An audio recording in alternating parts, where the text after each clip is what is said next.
Florence Saint-Balista, bonjour. Alors, nous sommes à Sydney, au congrès de l'IWCLL 2015 qui vient de se terminer. Vous avez participé à l'organisation de ce congrès.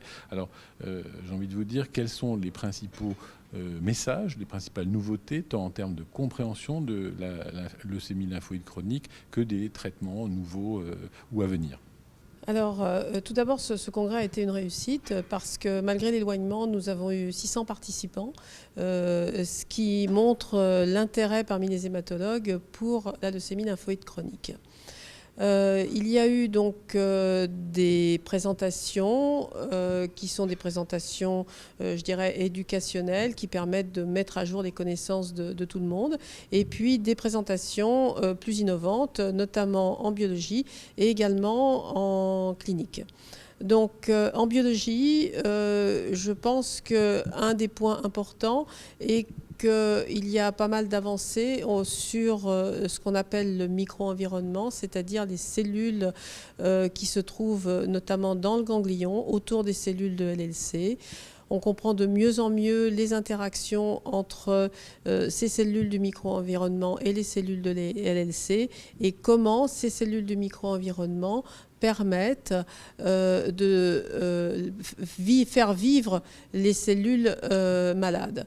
Et donc, à partir du moment où on comprend mieux comment ces cellules les aident, on a bien sûr plus de facilité à trouver des moyens de les empêcher et donc des nouvelles cibles thérapeutiques.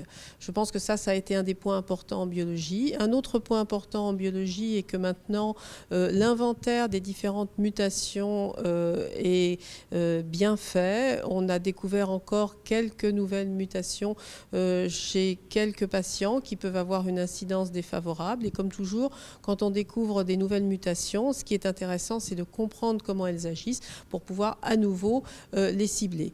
Donc tous ces progrès en biologie vont, dans les années à venir, certainement se traduire en progrès thérapeutiques.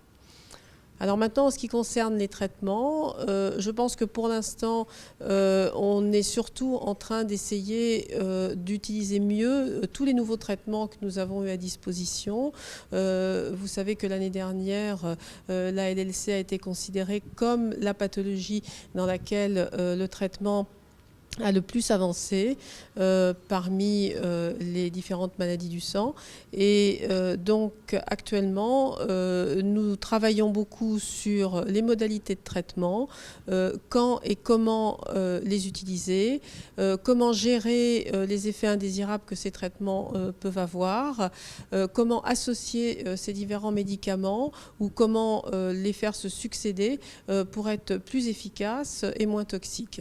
Donc, beaucoup de travail à ce niveau-là, pas de nouveaux traitements révolutionnaires, mais actuellement, on a suffisamment de choses à disposition pour faire de gros progrès thérapeutiques.